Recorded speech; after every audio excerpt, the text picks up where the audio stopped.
The sirens were already screaming through the quiet Texas night when Grace Hamilton dropped to her knees on the cracked pavement, her fingers trembling so hard she couldn't steady her phone. Red and blue lights flashed across her face, turning her tears into shining streaks as she stared at the figure being lifted onto a stretcher, her younger brother Daniel. And the only words she managed to choke out were, "No, please, not again, not him." Daniel's eyes fluttered open for half a second, just long enough to meet hers, before rolling back as the paramedics rushed him away. Grace felt the world tilt, as if the ground itself had betrayed her. She pressed both hands to her mouth to keep the scream trapped inside her chest, because she knew if she let it out, she would never be able to stop. And standing in the shadows, watching everything unfold with a face that hid too many secrets, was Ethan Cole. He was Daniel's best friend, but the way he looked at Grace that night felt wrong. Calm, too calm, almost like he knew something she didn't. But Grace barely noticed him. Her entire world had narrowed to one horrible question. Who did this to Daniel, and why? Because one thing was certain, he wasn't attacked randomly. Grace pushed herself back to her feet, wiping her tears with the back of her hand, even though new ones kept falling. She stared at the dark alley where it happened, the place Daniel had been dragged out of as if he were trash. And she whispered, "God, Daniel, what were you doing out here?"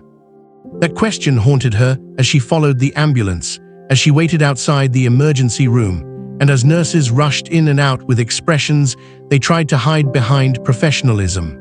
Grace was 32, a strong Texas woman who had survived more storms than anyone knew, but this one broke something inside her. After 30 minutes of silence that felt like a lifetime, a doctor stepped out and approached her with a tired expression. "Miss Hamilton," he said softly, "your brother is stable for now, but whatever happened to him wasn't an accident." Grace swallowed hard. "What do you mean?"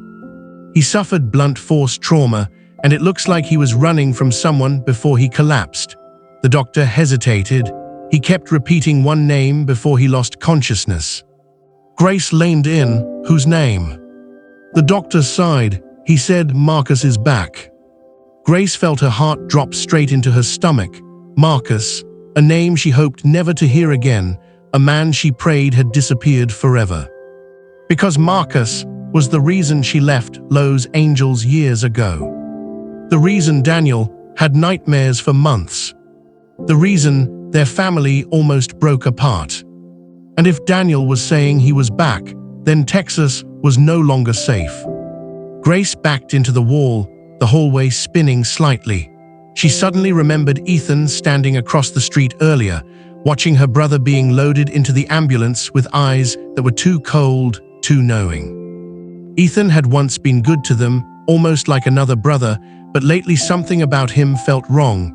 He had changed, hardened, and Grace couldn't shake the feeling that he was somehow tied to all this. But she couldn't think too deeply yet.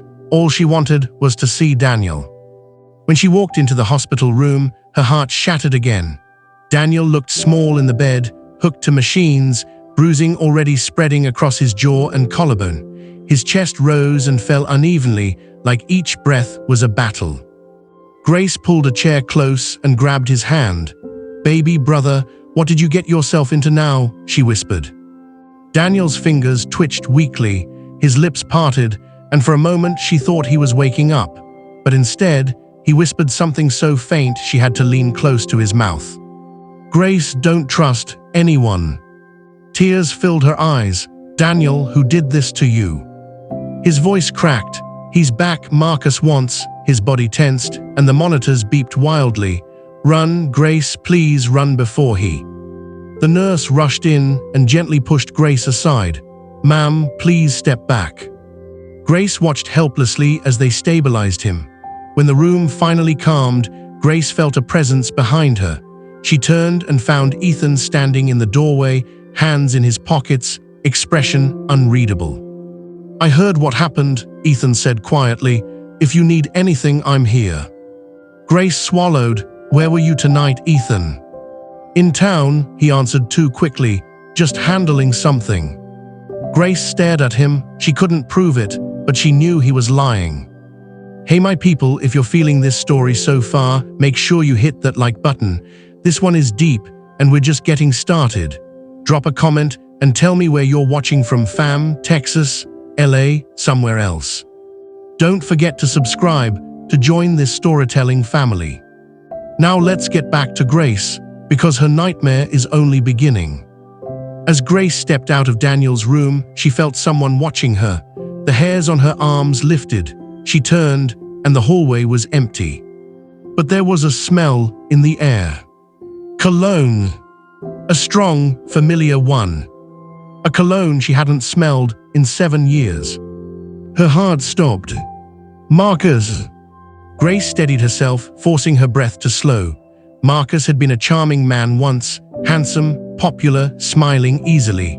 But he had a darkness inside him that no one saw until it was too late. A darkness that nearly destroyed her entire family back in Los Angeles. Grace pulled out her phone and scrolled to an old contact she hoped she'd never use again. Detective Lewis Carter, a man who once promised to protect her if Marcus ever resurfaced. She hit call. Grace, Carter answered immediately. Tell me you're okay. I'm not, she whispered. He's back. There was silence on the other end. Where are you? Carter asked. In Austin at the hospital. Daniel, someone hurt him. Carter, he said Marcus's name. Grace, listen to me carefully, Carter said. If that man is in Texas, you need to leave immediately. He's not the same person you knew in LA. He's more dangerous now. Grace pressed her back against the hallway wall. Dangerous how? But before Carter could answer, a loud crash echoed from the hospital parking lot. Grace ran toward the window and saw a black SUV speeding off, leaving 2 security guards chasing after it. Her phone buzzed, an unknown number. She froze. Slowly, she answered. A voice she prayed she would never hear again spoke softly into her ear. Hello, Grace, did you miss me? Grace's breath caught. Marcus, what do you want? A low chuckle filled the line. Just catching up with old friends, and your brother, he owed me something. Grace felt cold. If you touch him again. Grace, Marcus said calmly, you're in no position to make threats. In fact, you should be afraid. Her hand trembled. Afraid of what? There was a pause. Then Marcus whispered, of what I'm about to do next. But the line went dead. Grace's heart raced. She turned toward Daniel's room, just in time to see the hospital lights flicker overhead. And then, the sound of breaking glass. Right outside Daniel's door. Grace ran toward it, screaming his name. But when she burst into the room, Daniel wasn't there. His bed was empty. The window was shattered. And a single message was written across the wall in red marker. Welcome home, Grace. Her entire body went numb. Daniel was gone. Kidnapped. Taken by the one man she feared most. And she had no idea where he was, or if he was even alive. But one question echoed louder than anything else. Was Marcus acting alone, or was Ethan helping him? The truth would tear Grace's world apart before the next sunrise. Grace Hamilton stood frozen in the shattered hospital room, her breath caught between terror and disbelief. The cold draft coming through the broken window carried the smell of rain and asphalt, but all Grace could smell was fear, sharp, metallic, and suffocating. Daniel was gone. Just minutes ago, he'd been lying in that hospital bed, connected to machines that kept his fragile body alive. Now the sheets were tossed aside, the IV line dangling like a cut vine, and the message on the wall burned into her mind. Welcome home, Grace. Marcus had taken him. She gripped the metal edge of the bed so tightly her knuckles turned white. Daniel, she whispered, her voice trembling with helpless rage. Why didn't you tell me what you were mixed up in? She heard footsteps in the hallway and spun around. Ethan Cole stood at the door, eyes wide as he scanned the destruction. Grace, what happened? Ethan asked, sounding breathless. You tell me, Grace snapped. Because someone broke in, someone took him, and 2 hours ago, you were standing outside like you were waiting for something. Ethan's jaw tightened. Grace, I had nothing to do with this. You know I care about Daniel. I don't know anything anymore. Ethan flinched at the words. Let me help you, whoever did this. You know who did this. Grace stepped closer, her voice cracking. Marcus. Daniel said his name. I smelled that cologne. Ethan, how is Marcus in Texas? How? Ethan looked away for the briefest second, just long enough for alarm bells to explode in her chest. Ethan, she whispered, what aren't you telling me? But before he could answer, hospital security rushed in behind him, shouting questions, asking her to step back, treating the place like an active crime scene. The noise overwhelmed her, but Grace refused to take her eyes off Ethan. He was sweating now. Not a lot, but enough. Something was wrong with him, deeply wrong. But she couldn't deal with him, not yet. She needed to move. She needed answers. She needed Daniel back. Grace stormed out of the room, pushing past officers, ignoring their orders to stay for questioning. She headed straight outside into the humid Texas night, where police cars were still parked with their lights flashing. Her phone rang. Detective Carter. She answered immediately. Carter, he took him. Marcus took Daniel. I know, Carter replied. His voice was clipped tense. I tracked activity from a burner phone. He was nearby. Then help me, Grace shouted. Tell me where he is. There was a pause. Grace, Carter said quietly, I need you to listen. Marcus didn't just come back for Daniel. Grace froze. What does that mean? He came back for you. A chill cut straight through her. He believes you owe him something, Carter continued. And whatever Daniel knew, whatever he got involved in, he may have been trying to protect you. Grace closed her eyes, pressing her hand to her forehead. No, Daniel didn't deserve this. Grace, where are you? At the hospital. Stay there. I'm flying to Austin right now. No, Grace said immediately. I can't stay. Marcus is on the move. I need to find Daniel. Grace. But she hung up. Because she felt it, she couldn't stay still. Not when Daniel was somewhere terrified, injured, maybe calling her name. Grace took a shaky breath and walked toward her car. Her boots splashed through shallow puddles, each step echoing the pounding of her heart. She grabbed the door handle. Going somewhere, a voice said behind her. She turned sharply. Ethan was leaning against a lamppost, arms folded, face unreadable. Grace, let me drive you, he said. It's not safe for you to be alone. Move, Grace said coldly. Grace. I said move. Ethan raised his hands in surrender. Okay, but I'm not leaving you. Grace got into her car and sped off, leaving Ethan staring after her, his face hidden behind shadow. As she drove through Austin, Grace's mind raced with memories she tried to bury. Lowe's angels, Marcus's smile, his lies, his obsession, his threats, and the night she fled the city with nothing but a suitcase and Daniel clinging to her hand. She thought she had escaped him. She thought he'd never find them. She thought wrong. Hey my people, if this story is gripping your chest right now, let me know in the comments. Drop a like if you want Grace to find Daniel fast. And tell me where you're watching from, Texas, LA, somewhere across the world. Make sure you subscribe so you don't miss the next twists coming up. Because trust me, fam, Grace's nightmare is just warming up. Now let's get back into the story, because Marcus just made his next move. Grace drove aimlessly until the panic finally pushed her to think. Daniel wasn't just taken randomly. Marcus had planned this. He wanted her scared. He wanted her desperate.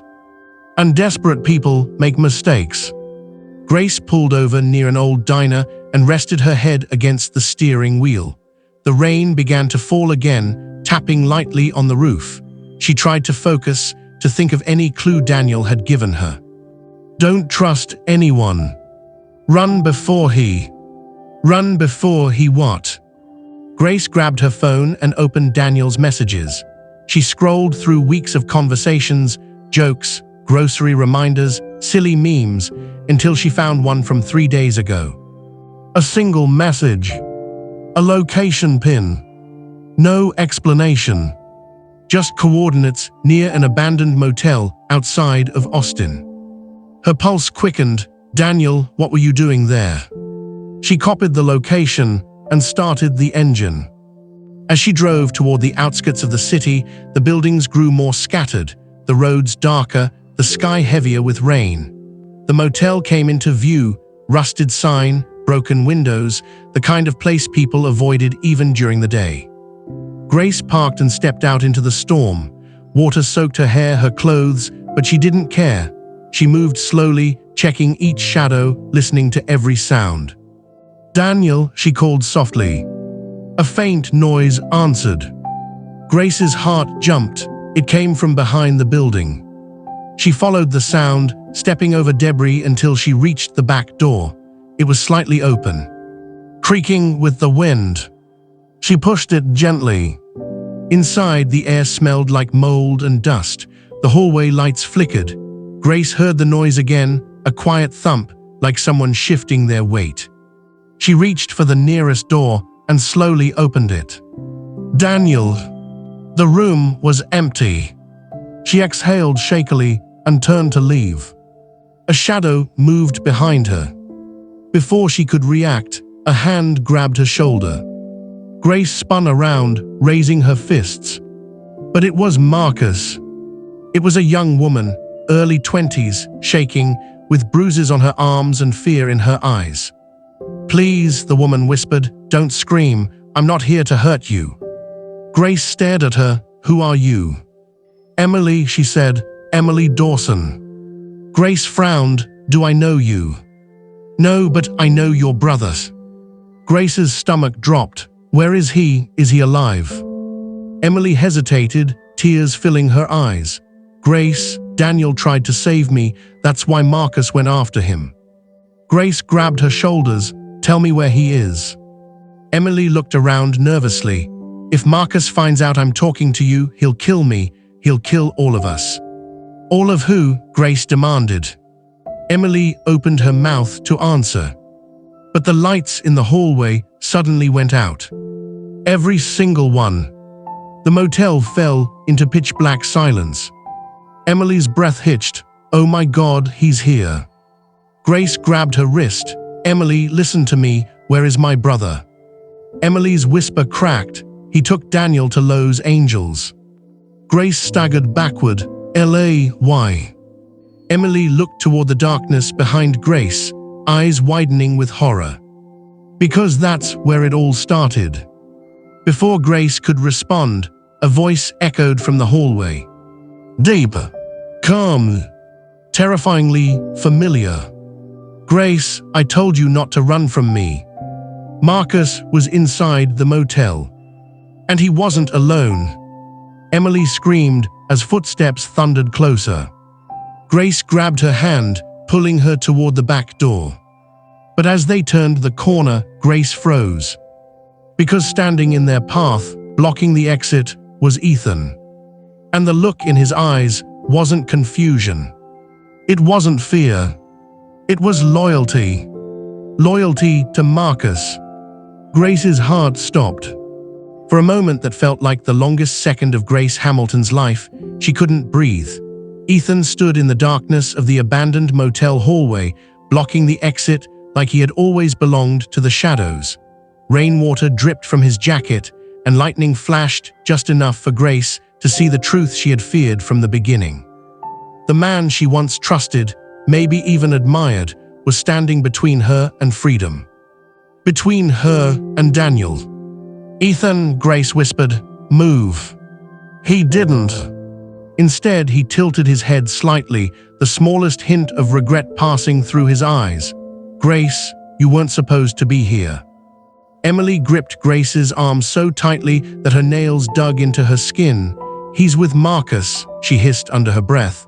"I told you, he's part of it." Ethan sighed. "Emily, don't make this worse." Grace stepped in front of the young woman, protecting her without thinking. If you touch her, Ethan, I swear. Grace, Ethan said softly, I'm not your enemy. Then why are you helping mine? Ethan looked genuinely hurt for a moment, and that almost confused her, almost. It's not what you think. Oh, I think it's exactly what I think, Grace shot back. Marcus took my brother, he's been stalking me since LA, and now you show up everywhere like you're 2 steps ahead. So tell me, what am I supposed to think? Before Ethan could answer, Marcus's deep voice echoed from the darkness behind them. She's supposed to think, Grace, that you should have never left Los Angeles. Emily whimpered. Grace forced herself not to tremble. She slowly backed away, pulling Emily with her as Marcus's footsteps closed in, steady and confident. Lightning flashed again, revealing Marcus's silhouette, broad shoulders, sharp jawline, and that calm, terrifying smile she knew too well. The years hadn't softened him. If anything, the darkness inside him had grown. Marcus, Grace whispered, where is Daniel? He stepped closer. Safe. Safe, Grace's voice cracked. You kidnapped him. He's hurt. He's terrified. And whose fault is that? Marcus asked calmly. Grace, you keep running from things, from me, from the truth. Grace felt Emily trembling behind her. The truth, Marcus continued, is that your brother made a mistake, a very big one, and now you and I. Don't, Grace snapped. Don't pretend this is about anything but control. Marcus's smile widened. It's always about control, Grace. You knew that when you walked out on me in LA. Ethan shifted uneasily beside him. Marcus, this isn't the time. Stay out of this, Marcus growled without looking at him. Ethan went silent. Grace seized the moment. She grabbed Emily's arm and ran. Marcus lunged forward. Grace. Ethan shouted, stop. But Grace didn't stop. She didn't look back. She and Emily sprinted through the hallway, past broken furniture, past peeling wallpaper, through the back exit into the storm. Mud splashed beneath their boots as they ran across the empty field behind the motel. Behind them, footsteps thundered. They were chasing. Grace, Emily gasped, where are we going? Anywhere they're not. A flash of headlights suddenly swept across the field. A truck roared to life, its engine loud, aggressive. Then it sped toward them. Emily screamed. Grace grabbed her hand tighter and yanked her toward a ditch. They jumped. The truck swerved and skidded past them, tires spraying mud. Before Grace could react, a second car approached from the opposite direction. They're surrounding us, Emily cried. Grace's lungs burned. Her heart pounded wildly. The storm roared around her, thunder shaking the ground. She pulled Emily to her feet again. Come on, move. They ran toward a line of trees near the edge of the field. Branches slapped against their faces. Grace stumbled but kept going, her legs fueled by pure desperation. The sound of engines grew distant, just a little. They made it deep enough into the trees to hide for a moment. Both women collapsed behind a fallen trunk. Emily coughed, struggling to breathe. Grace wiped rain from her eyes. Emily, Grace whispered, I need you to tell me the truth. Why did Marcus take Daniel? Emily hesitated. Emily, tell me. The young woman finally nodded. Marcus, he runs something in Los Angeles, something big, bigger than you know. Daniel found out he wasn't supposed to. Grace swallowed. Found out what? Emily looked away. That Marcus is building something, a network. I don't know the details, but Daniel tried to expose it. Grace felt her blood turn cold. My brother, expose Marcus, how did he even get involved? Emily shook her head. He was trying to help me, that's how it started. Grace's breath caught. Help you, Emily, what did Marcus do to you? Emily's voice cracked. He owns people, controls them. Threatens their families, he never lets anyone leave. Grace squeezed her hand gently. You're safe with me now, I promise. Emily's eyes filled with tears. Grace, no one is safe from Marcus. Before Grace could respond, a branch snapped behind them. Then another. Footsteps. Coming closer. Grace's heart nearly stopped. She crouched low and pulled Emily down with her. Voices echoed. Check the woods. It's too dark. Use the flashlights. Grace held her breath. Emily covered her mouth with shaking hands. The beams of flashlights cut through the darkness, sweeping dangerously close. Grace's mind raced. They needed to get out of Texas. They needed to get to Los Angeles. They needed to find Daniel before Marcus disappeared for good. One of the men stepped closer. Grace tensed, ready to run. But suddenly, a distant siren wailed. Police! Marcus's men cursed quietly. Let's go, Marcus said, fall back. The footsteps retreated.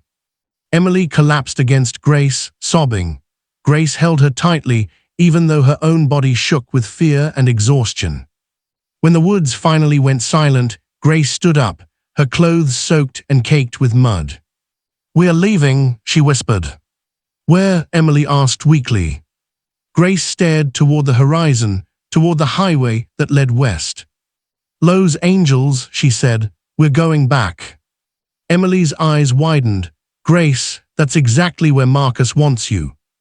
Grace wiped rain from her face. Good, because I want him too. My people, this story is heating up like Texas summer heat after a thunderstorm. If you're still with Grace, drop a like right now. Tell me in the comments, should she trust Emily? And fam, make sure you subscribe, because things in Los Angeles are about to get wild. Now let's get back to the story, because Grace's next move will change everything. Grace and Emily managed to slip out of the woods and make it to the road.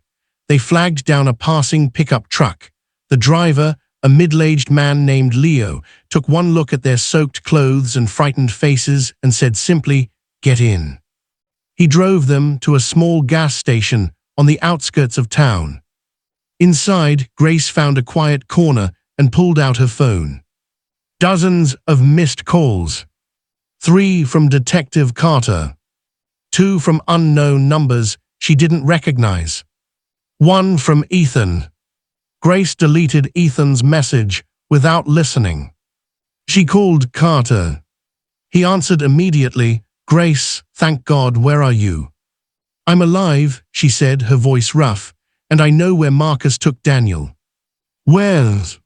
Los Angeles. Carter cursed under his breath. Grace, listen to me carefully. If Marcus brought your brother back to LA, he's not hiding him, he's using him. Grace's stomach tightened. Using him how? Carter hesitated. Grace, Marcus has been growing his influence. He's recruiting people, forcing some, manipulating others. Your brother might be leverage. Grace gripped the phone tightly. Then I'm going to LA to get him back. Grace, Carter said firmly, do not. She hung up. She walked outside, rain finally slowing to a drizzle. Emily stood by the truck, arms crossed, shivering. You ready? Grace asked. Emily nodded. Are you sure about this? Grace stared toward the distant highway. I'm sure about one thing. What's that? Grace's voice hardened. I'm not leaving Los Angeles without Daniel. But before they could climb into another vehicle, Grace's phone buzzed again. Another unknown number. She almost ignored it. But something made her answer. A shaky voice whispered. Grace, it's Daniel. Grace felt the world freeze. Daniel, oh my God, Daniel, are you okay? Where are you? But his voice cracked with terror. Grace, don't come to LA. Whatever you do, don't. A loud crash echoed through the phone. Daniel screamed. Then a man's voice, cold, mocking, came on the line. Grace, welcome back to my city. The call ended. Grace stared at the phone, her entire body trembling.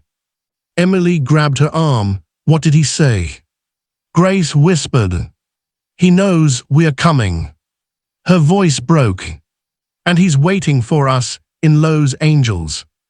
The hallway outside the boardroom was too bright, almost painfully white, as Ava walked out with her chest tight and her mind spinning. She didn't slow down, not even when employees stared, not when whispers followed her like shadows, not when someone said quietly, "She really did it." She stood up to Madame Elena. She kept walking. Her heels clicked sharply against the marble floor, steady, but only because she refused to let her shaking legs show weakness. Her fingers still burned with the memory of the slap, the sting it left behind, and the betrayal that sat heavy in her heart. As soon as the elevator doors closed behind her, she finally allowed herself to breathe. A long, trembling inhale. A rough, painful exhale. She pressed her back against the cold elevator wall, clutched her phone tightly in her hand, and shut her eyes. Her bracelet glinted again, catching the light, reminding her of the only reason she stood up today. Her father. Every sacrifice, every promise, every night she stayed awake studying contracts just to prove she wasn't a mistake in a room full of greedy wolves. The elevator descended. Ding! The doors opened into the underground parking lot, dimly lit and nearly empty. Ava stepped out, but something stopped her. A tall shadow peeled itself away from one of the pillars. Liam, her ex-fiancé. The man she left. The man Elena wanted her to marry for business advantage. The man she refused to go back to even if it cost her everything. He stood there in a charcoal suit, looking like he'd been waiting for her for hours. Ava, he said softly. She froze. Her throat tightened. Her pulse stumbled. Not now. Not today. Not after what she just survived. What are you doing here? She asked, her voice flat and controlled. Liam stepped forward, but stopped when she instinctively took a step back. I saw the live stream, he said. The entire board did. Everyone saw what happened. Ava's jaw clenched. Good. He studied her for a moment, really studied her, like he was searching for cracks she was trying so hard to hide. You're shaking, he said quietly. No, she whispered, though she was. I'm worried about you, Ava. You shouldn't walk alone right now. Elena is. Don't say her name. It came out sharper than she intended, but she didn't take it back. Liam swallowed. Ava, Elena is furious. I'm telling you this isn't over. You should come with me, at least until everything settles. She laughed once, cold, humorless. Come with you. The last time I trusted you, my entire life fell apart. Liam looked hurt, but he didn't deny it. I'm not here to hurt you, I'm trying to help. The fluorescent lights hummed overhead. A car drove past, its headlights slicing through the darkness before disappearing. Ava wrapped her arms around herself. For the first time since entering that boardroom, fear crept in, not regret, not guilt. Fear. Because Liam wasn't wrong. Madame Elena did not lose quietly. She destroyed. And Ava had humiliated her in front of her investors. Let me walk you to your car, Liam said gently. I don't need. Ava. His voice was quiet but firm. Please. She hesitated. Not because she trusted him, but because she could still hear Elena's last words before she walked out of the boardroom. I will not forget this betrayal. Ava swallowed hard. All right, but we walk, only walk. Liam nodded. They moved through the parking lot side by side, silent but tense. Every sound echoed, every shadow felt deeper than usual. Ava's fingers twitched at her sides, her breath coming shallow. Her car was only a few steps away when Liam stopped suddenly. What? She asked. He reached into his jacket. Ava stiffened.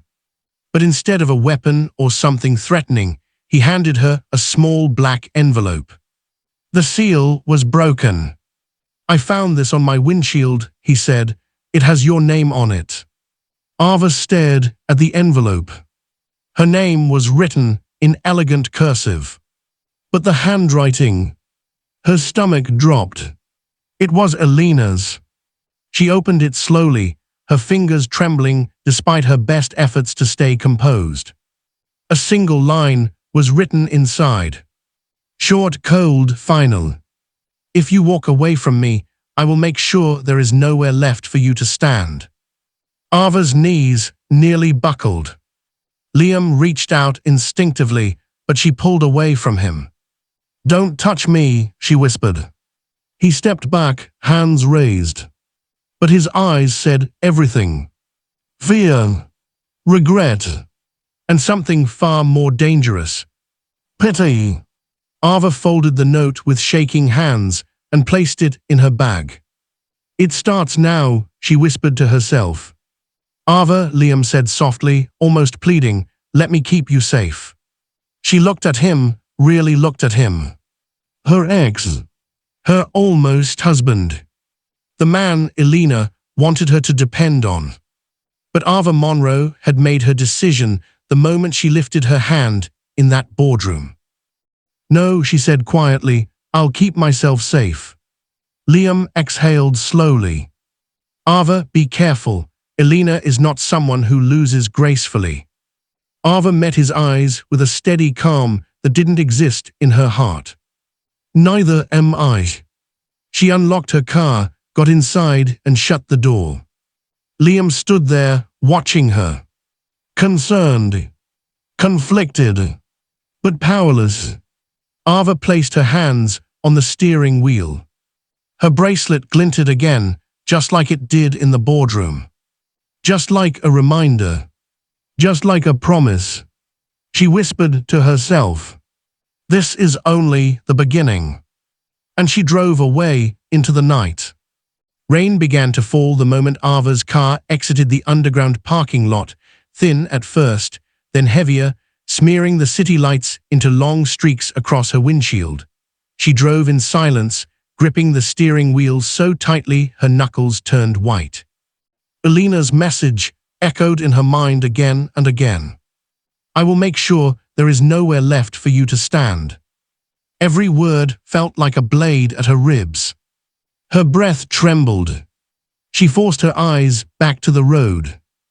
Ava Monroe had never been the type to break, but today she had walked out of a room where powerful men bowed to Elena Hart like she was a god.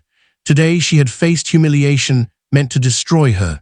Today she had slapped the chairwoman of the company her father had bled for.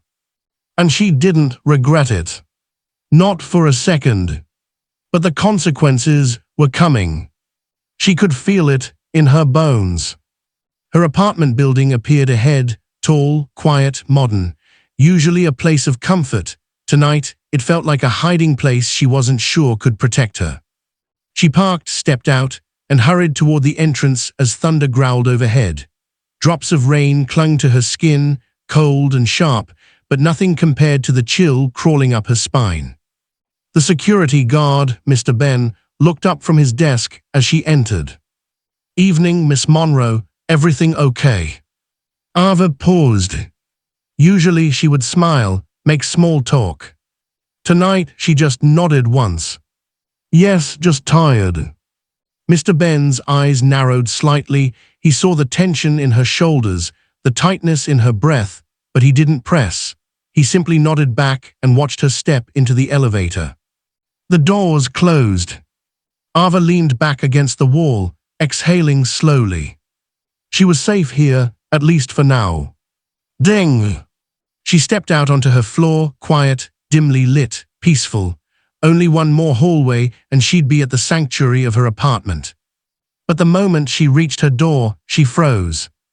There was something on the floor. A small white envelope. No name, no handwriting, just placed there, directly in front of her door. Ava's heart slammed hard against her ribs. She glanced down both sides of the hallway. Empty. Silent. Too silent. Her fingers trembled as she picked the envelope up. The paper was cold, almost damp from the humidity. She unlocked her door quickly, stepped inside, and locked it behind her. Only then did she let herself breathe. She walked into her living room, turned on the light, and opened the envelope. There was no letter inside, just a photograph. And when she saw it, her stomach dropped. It was a picture of her, taken from behind, from inside the parking lot. Earlier today. She wasn't alone in the photo. Liam was standing next to her. And behind them, barely noticeable but definitely there, was a blurry figure leaning against a pillar. Watching. Ava covered her mouth with her hand as her pulse spiked in her throat. Someone followed her. Someone was there. Someone close enough to see everything. Her vision blurred for a moment as panic surged through her body like a wave.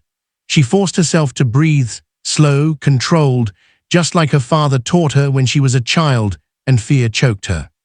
She heard her own whisper, thin and trembling. "This is a warning." Her phone buzzed suddenly, vibrating sharply against the coffee table. The sound nearly made her drop the photo. She grabbed the phone. Unknown number. Ava's breath hitched.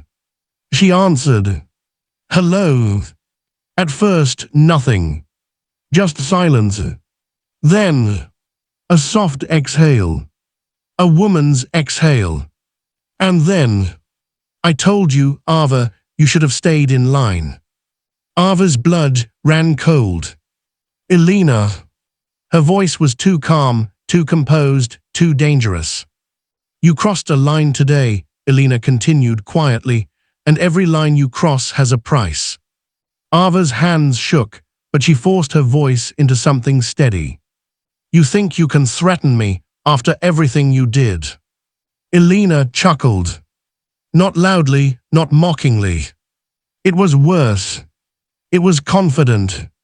"A threat," she said. "Oh no, Ava, this is clarity. You walked out of my boardroom today like you won something, but let me correct that illusion for you." Ava swallowed hard. "You didn't win," Elena whispered. "You provoked a war." Ava's grip tightened around the phone. "I'm not afraid of you." "Oh, sweetheart," Elena breathed, "you should be." The line went dead. Ava stood frozen, the phone still pressed against her ear even after the call ended. Then slowly, painfully slowly, she lowered it. Her entire body trembled. Not from fear alone. From anger. Burning. Deep. Rising. She looked at the photograph again. Someone had followed her. Someone had watched her. Someone had delivered this to her home. This wasn't just intimidation. This was surveillance. A message. A declaration. Ava closed her eyes, inhaled deeply, and steadied her shaking limbs. Then she whispered, voice low but full of fire. "If it's war you want, I'll give you one." The room felt colder suddenly. Quiet. Heavy. She placed the photo on the table, grabbed her laptop, and opened it with a determination she hadn't felt since her father died. No more running. No more hiding. No more silence. Tonight, Ava Monroe was not a victim. She was the beginning of something Elena never expected. A fight from someone who refuses to break.